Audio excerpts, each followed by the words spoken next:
സംസ്ഥാനത്ത് വീണ്ടും റേഷൻ വിതരണം മുടങ്ങി. പോസ് മെഷീൻ തകരാറിലായതാണ് റേഷൻ വിതരണം മുടങ്ങാൻ കാരണമായത്. എന്നാൽ പ്രശ്നം ഉടൻ പരിഹരിക്കുമെന്ന് ഭക്ഷ്യവകുപ്പ് അറിയിച്ചു. വിവരങ്ങളുമായി ടിൻഡു ചേരുന്നുണ്ട്. ടിൻഡു, മാസാവസാനമാണ്, പക്ഷേ ഇത്തരത്തിൽ റേഷൻ വിതരണം മുടങ്ങുന്നത് ഈ വെള്ളക്കാർഡുകാർക്ക് ഉൾപ്പെടെ തിരിച്ചടിയാകുന്ന സാഹചര്യം. പോസ് മെഷീൻ തകരാർ ഇങ്ങനെ തുടർക്കഥയാവുകയാണല്ലോ. ഇതുമായി ബന്ധപ്പെട്ട് ഭക്ഷ്യവകുപ്പ് ഈ ഒരു പ്രശ്നവുമായി ബന്ധപ്പെട്ട് എന്ത് പ്രതികരണമാണ് നൽകിയിട്ടുള്ളത്? ലക്ഷ്മി, സംസ്ഥാനത്ത് പോസ് മെഷീനും സെർവറും തകരാറിലായിട്ടുള്ള റേഷൻ വിതരണം, അതോടൊപ്പം തന്നെ മസ്റ്ററിംഗ് നടക്കുന്ന സമയത്തെ റേഷൻ വിതരണവും മുടങ്ങുന്നതുമായി ബന്ധപ്പെട്ട് കേന്ദ്ര ഭക്ഷ്യവകുപ്പ് ഈ മാസം 31-ാം തീയതി തന്നെ ഇത്തരത്തിലുള്ള നടപടിക്രമങ്ങളെല്ലാം പൂർത്തിയാക്കണമെന്ന് സംസ്ഥാന ഭക്ഷ്യവകുപ്പിനോട് അറിയിച്ചതാണ്. പക്ഷേ ജൂൺ 31-ാം തീയതി വരെ സംസ്ഥാന ഭക്ഷ്യവകുപ്പ് സമയം ആവശ്യപ്പെട്ടിട്ടുണ്ട്. ഈ ഒരു സാഹചര്യത്തിൽ റേഷൻ വിതരണം, അതായത് സാധാരണക്കാർക്ക് ലഭിക്കേണ്ട റേഷൻ വിതരണം മുടങ്ങരുത് എന്ന് കേന്ദ്ര ഭക്ഷ്യവകുപ്പ് കർശനമായ നിർദ്ദേശം നൽകിയിരുന്നു. പക്ഷേ ഇത് 3-ാം തവണയായി തുടർച്ചയായിട്ട് ഈ മാസം റേഷൻ മുടങ്ങുന്നത് പോസ് മെഷീൻ തകരാറിലായതാണ്. കാരണം നമുക്കറിയാം, ബാംഗ്ലൂർ ആസ്ഥാനമാക്കി പ്രവർത്തിക്കുന്ന IT കമ്പനിയും സ്പീഡാക്കും ചേർന്നുകൊണ്ടാണ് പോസ് മെഷീന്റെ സോഫ്റ്റ്വെയർ ഒക്കെ നന്നാക്കുന്ന കാര്യങ്ങളിലേക്ക് കടന്നിട്ടുള്ളത്. പക്ഷേ കമ്പനികൾ തമ്മിലുള്ള കരാർ പ്രശ്നമാണ് പോസ് സംവിധാനം നേരെയാക്കാനുള്ള സോഫ്റ്റ്വെയർ നന്നാക്കാൻ സാധിക്കാത്തതെന്നാണ് ലഭിക്കുന്ന വിവരം.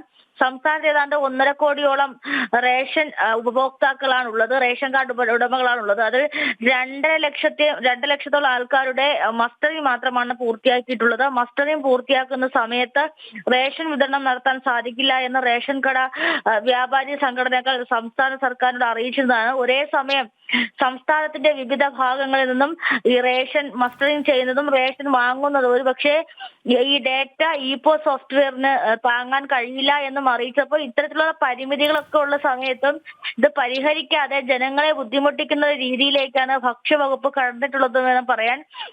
അതിന്റെ ഒരു പ്രതിഫലനം തന്നെയാണ് തുടർച്ചയായി വീണ്ടും 3-ാം തവണയും ഇത്തരത്തിൽ പോസ് മെഷീൻ തകരാറിലാവുകയും സെർവർ ഡൗൺ ആവുകയും. എന്തായാലും ഈ വിഷയങ്ങളൊക്കെ എത്രയും പെട്ടെന്ന് പരിഹരിച്ച് ഈ മാസത്തെ അരിയും തുടങ്ങിയ ഭക്ഷ്യസാധനങ്ങളും ആനുകൂല്യം ലഭിക്കേണ്ട ഭക്ഷ്യവസ്തുക്കളെല്ലാം നേരത്തെ കൊടുത്തു തീർക്കുമെന്നായിരുന്നു ഭക്ഷ്യവകുപ്പ് അറിയിച്ചത്. പക്ഷെ ഇന്ന് നമുക്കറിയാം, ഇന്ന് 30 തീയതി. അപ്പോൾ ഈ സമയത്തിനുള്ളിൽ എപ്പോഴാണ് ഇനിയിപ്പോ നാളെ ഞായറാഴ്ച നമുക്കറിയാം, സ്വാഭാവികമായിട്ട് റേഷൻ കട അവധി. ഇന്നും റേഷൻ കട അവധിയാണ്. അപ്പോൾ ഈ സമയത്തിനുള്ളിൽ റേഷൻ കൊടുത്ത് തീർക്കാൻ കഴിയുമോ എന്നറിയില്ല. എന്തായാലും നിലവിൽ ഇപ്പോൾ പോസ് മെഷീൻ തകരാറിലായിട്ടുണ്ട്, മസ്റ്ററിംഗ് പൂർത്തിയായിട്ടില്ല, സെർവർ ഡൗൺ ആണ്.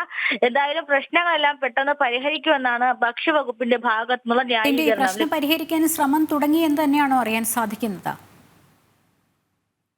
ശ്രമം തുടങ്ങി എന്ന് തന്നെയാണ് അറിയാൻ സാധിക്കുന്നത്. പക്ഷേ ഈ കേന്ദ്ര ഭക്ഷ്യവകുപ്പിനോട് സംസ്ഥാന ഭക്ഷ്യവകുപ്പ് സമയം ആവശ്യപ്പെട്ടിട്ടുണ്ട് ഈ പ്രശ്നങ്ങളൊക്കെ പൂർത്തിയാക്കാൻ വേണ്ടിയിട്ട്. അപ്പോൾ ഈ 1 ദിവസത്തിനകം കൊണ്ടോ 2 ദിവസത്തിനകം കൊണ്ടോ ഈ പ്രശ്നത്തിന് ഒരു പരിഹാരം കണ്ടെത്താൻ സാധിക്കുമെന്ന് നമുക്ക് കരുതുന്നില്ല. കാരണം ജൂൺ 31-ാം തീയതി വരെയാണ് ഈ റേഷനുമായി ബന്ധപ്പെട്ടിട്ടുള്ള, അതായത് സെർവറും അതുപോലെ തന്നെ ഡേറ്റ അപ്ലോഡ് ചെയ്യുന്നതുമായി ബന്ധപ്പെട്ടുള്ള കാര്യങ്ങളൊക്കെ ചെയ്ത് തീർക്കാൻ ജൂൺ 31-ാം തീയതി ഒരു സമയം ആവശ്യപ്പെട്ടു. പക്ഷേ ഈ റേഷൻ വിതരണം തുടർച്ചയായി മുടങ്ങുന്നത് ഒരു പ്രതിസന്ധിയായി തന്നെ തുടരുകയാണ്. നിലവിലെ താൽക്കാലികമായിട്ടാണെങ്കിലും റേഷൻ വിതരണം മുടങ്ങാതെ ബാക്കിയുള്ള പ്രവർത്തനങ്ങളേക്ക് കൊണ്ടുപോകാൻ ഒരുപക്ഷെ ഭക്ഷ്യവകുപ്പിന്റെ ഭാഗത്തുനിന്ന് ഇടപെടൽ ഉണ്ടാവുകയാണെങ്കിൽ ഇത്തരത്തിലുള്ള പരാതികൾ ഉണ്ടാകാനുള്ള സാധ്യതയില്ല. അപ്പൊ എന്തായാലും നിലവിൽ ഈ മാസത്തെ റേഷൻ വിതരണമെങ്കിലും തുടർച്ചയായി കൊണ്ടുപോകാനാണ് ഇപ്പോൾ ഭക്ഷ്യവകുപ്പിന്റെ ഭാഗത്തുനിന്ന് ശ്രമം ഉണ്ടായിട്ടുള്ളത്. മുൻഗണനാ വിഭാഗങ്ങൾക്കുള്ള അരി വിതരണം, അതുപോലുള്ള ഭക്ഷ്യസാധനങ്ങൾ വിതരണം പോലും നിലവിൽ ഇപ്പോൾ മുടങ്ങിക്കിടക്കുകയാണെന്നാണ് മനസ്സിലാക്കാൻ സാധിക്കുന്നത്. ലക്ഷ്മി, യെസ് ടിൻഡു ആണ് വിവരങ്ങൾ നൽകിക്കൊണ്ടിരുന്നത്.